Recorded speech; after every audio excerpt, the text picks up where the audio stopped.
Hi, hello, welcome to my channel. I'm Amber, and today I'm going to be talking and reviewing to you about The Lundy Library by Leslie Fulkerson. Yeah, Fulkerson.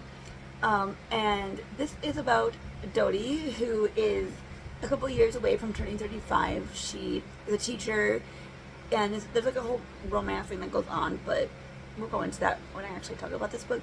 But the local library ends up shut down because of asbestos, and obviously it's necessary to shut it down. And I think they're gonna have to like probably rebuild the whole library over again, I think, in some way. Major repairs going on, right? So anyways, she's like, well, we can't have the library be shut down in this way, so she decides to build a library, a Lundy library, right in her own sunroom. So she's a teacher, she's doing this on a teacher's salary. I don't know how, like, she talks about that, like, oh, this is real expensive, oh, I'm running on my credit cards. But I feel like things can, they just end up working out for her money wise. I'm like, I don't really know how she's, like, she got a mortgage, like, I don't even know. I've only rented. Anyways, I DNF'd this book, if I not already said this.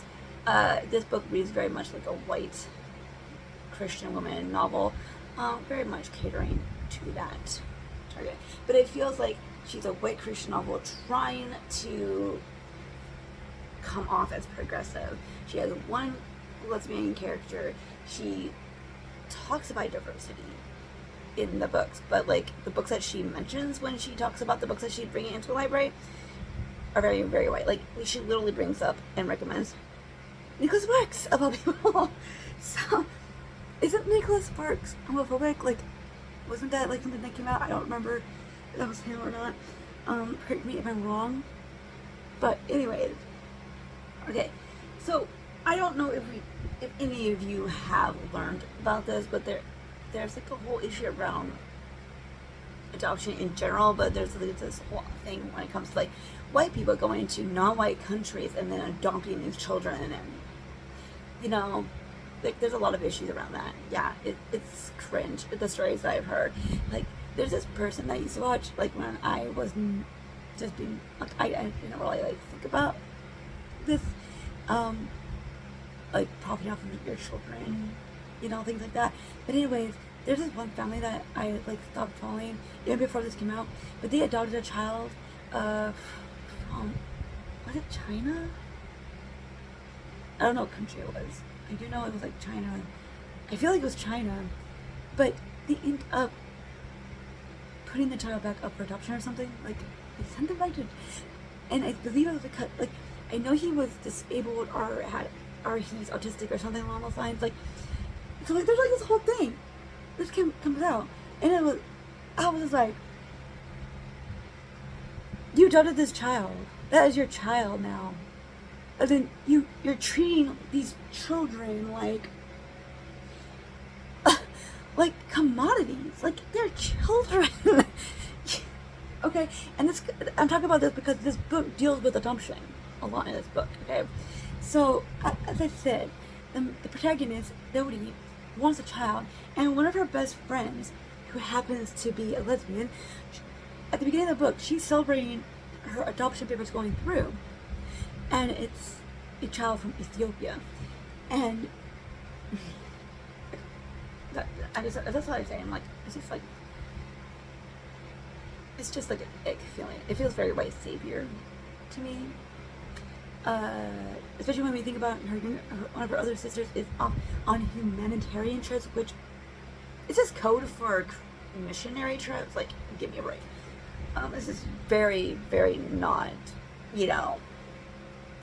it's not doing a good job pretending to be progressive, or just pretending not to be a Christian novel, in my opinion. But anyways, so Dodie is like, pretends to be the selfless person, and like, they make a joke about it right at the beginning of the book. Like, her other best friend, it's like, oh, here comes Dodie the rescue, and they laugh about it, and like, ha ha ha. And then like, I'm just like, it's like you're trying to build up this idea that Dodie is this really great selfless person because she's sacrificing her sunroom and spending all this money for these books and all this stuff. And I'm just like, seriously, the only reason why she's doing this is because she couldn't go to the library herself. She doesn't fully care.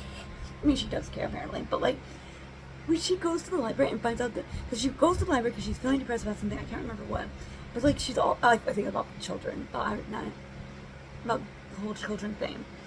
But she goes to the library for some self-care type situation. It's not that it's being closed down, and she's so upset. And you know what? The first thought was like, oh, now I can't go to the library. The second thought was like, oh, wait, everybody okay? Like, the people be okay? And not, with the exposure of asbestos and everything. That was the afterthought in that situation, not about what she was going to do about not having the library. And then she goes into like thinking about like how this would be like great for the community and stuff like that. Okay, I have an issue because I'm thinking like when the actual librarians and stuff have a way of like, we have book mobiles now. Like we have ways of like making sure that people have access to books even if they cannot get to the library. So I'm sure there would have been some kind of way to keep the library going some way, keep those resources there for them in some way without her having to do this fully herself, right? Like I don't know how realistic it is that they wouldn't have had something already in the books, like not in the books, but like I would think that the librarians, the actual people who work with these books, wouldn't have. And I'm just like, all the books are like in that library is like gone. I don't believe that either. Like all the books, you can't like borrow them from them and then like use those books as a way to like continue the library in your sunroom. Like I don't know. There's just a lot of things that don't make sense when it comes to this. But yeah, and also there's this whole, again, the whole child thing. She is obsessed with having a child. She finds out from her sister midway through this book, I don't know how far we're in, that the women in their family end up infertile, it seems, at the age of 35. And she's like, now she's like counting down the clock, right? But the issue that I have with this, it's like I get it and I don't get it. Like, if you want a child and that's like something that you are desirous of, I guess that's good. Go you, I guess. I don't have that desire, never have, and I don't understand the desire. So, especially with the way the world is right now, I'm just like, I would never want to bring a child into this world because of that. But I understand that there's some people with that desire, and I accept it and I acknowledge it. This character, on the other hand, does not acknowledge it. One of her best friends at the beginning, when they're waiting for the one that adopted the child to show up at the cafe or whatever, she asks, like, she's like, oh, wouldn't you like want a child or something along those lines? And then she's like, not really. And she goes into this whole list of like why she herself does not want a child. And then Dodi's like, oh, that's logical, but like, and this is in her head. So like, she doesn't like even say anything to her best friend to even acknowledge that her reasons are like logical, and she accepts it. Like, she does not accept it.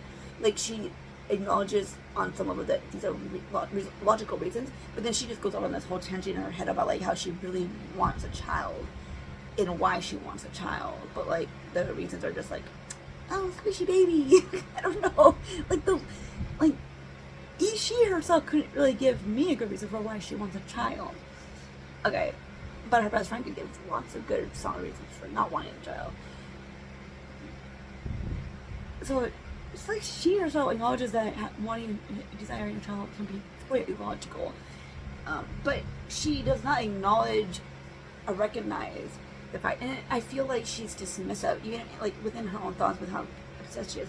When her sister tells her that she doesn't want a child, and then like she talks about the whole infertility, at first she's like, well, it's just because you haven't met the right guy. I hate that bullshit reason. She's like, and then she's like, when she finds out that about the infertility thing, she just assumes that, oh, that's why she doesn't want a child, is because she's heartbroken over the fact that, infertility, like, and I'm just here being like, oh, dude, you just couldn't accept the fact that maybe she really just doesn't want a child. Like, she has to find reasons for why they don't want a child, and it can possibly be that they just literally don't want a child. And it just feeds into this whole idea that if you're a woman, you must want a child. Like, there's just no way that you could be a woman without not wanting a child.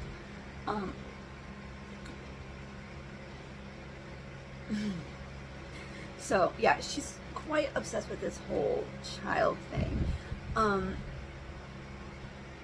And then we go and talk about the one queer character, the one lesbian character, and that's the best friend that adopts the child, right? Okay, and this is going to be spoilery. So again, if you do not want to be spoiled, I will put my hand up and then you can skip to when my hand goes down. Spoilers now. The one lesbian character we have, the one that adopts the child, as I said, is the one that dies. She dies. And Dodie is like grieving, but she doesn't grieve like you would grieve like for a best friend. She grieves like you would grieve an acquaintance. And then the grandparents of the child is like, we can't take care of this child because we're getting too old and we can't handle a toddler. Like, I don't know if he's a toddler yet. He seems like he's like a toddler. We can't. Like, we cannot. So they're gonna bring him back up for adoption, and she's just like, this was meant to be. I meant to have this child. I'm just like, you're literally going to adopt this child, and you think it's meant to be. So you think that your best friend purposefully died just so you could have her child that she adopted. Spoilers over. So let's talk about the romance. This non-existent, paper-thin romance. When she first meets the love interest, all she sees is like the back of the head. She's like at the bookstore. So after she goes to the library, finds out this close, she goes to the bookstore and she sees this guy like walking out or whatever. And then she like she's leaving at the same time that he's leaving. So like, it's not like he should be in a creep. So like, she like walks out, and I think she was like hoping that they would like cross paths or whatever, but they don't. And she's like, oh, I thought that was meant to be or something like that. I'm like, dude, you didn't even talk to this guy, and you think this was a meant to be situation? Okay. Then they end up actually meeting. And like, there's like this whole thing where like, he purposely comes to get book recommendations for her at this library. Like, I think he was there for a different reason, but like, he ends up reading books that she recommends or something along those lines. And then she finds out that he's actually in a relationship. She's like, oh, I don't want to be one of those girls. But she is that girl because she's purposely like waiting and hoping that he ends up breaking up with this girl, like other girl. They finally recognize these feelings for each other, and then like I'm just like, this whole romance, nothing, no chemistry, barely, like, I mean, other than Dodie, we don't really get to know any of these other characters. They're all paper thin characters, like, not even cardboard. They're paper thin characters. Okay, like, no character developments with any of these characters. They're only there for her sake. But we find out that he does not even, like, there's like this whole drama about, like, I guess with her wanting children. I'm assuming that this is what's gonna happen because I DNF'd it around this point. That he doesn't want a child, she wants a child, and that's the conflict that's going to be between these two characters. But I'm just like, these, you don't really just change your mind about wanting or not wanting a child, okay? You can't. Those are like very core things about a person. So like, I feel like people who want a child don't just stop wanting a child just because someone else doesn't want a child, and vice versa. Like, it doesn't work that way. Like, we literally saw this like Grey's Anatomy, okay? Like, it doesn't work. You can't reconcile those differences. Didn't Christina whole situation with Owen not get through your brains? It doesn't work, okay? I don't know how they resolve this, but because I didn't finish it, but I'm just like, that's just like a weird situation in my mind, how you're gonna resolve that. But anyways, whole book is just so messed up. It's just so messed up. I was like, I'm not gonna see her. I don't know what with the whole adoption thing. Romance that's not even a romance. Nothing about this book was good. Yeah, like I said, this book was really just about Dodie and her obsession with wanting a child and her desire for people to see her as this like really good selfless person. Anyways, I loved it, didn't like it. I'd love to hear your thoughts on adoption. I know there's issues around adoption in general, but I'm just like, why is it always their first thought to go and adopt children from some other country rather than looking at the children who are right here in your own town, in your own state? Okay, why is it not that your first choice? Anyways, DNF'd it. Love to hear your thoughts. I will see you in the next review. Bye!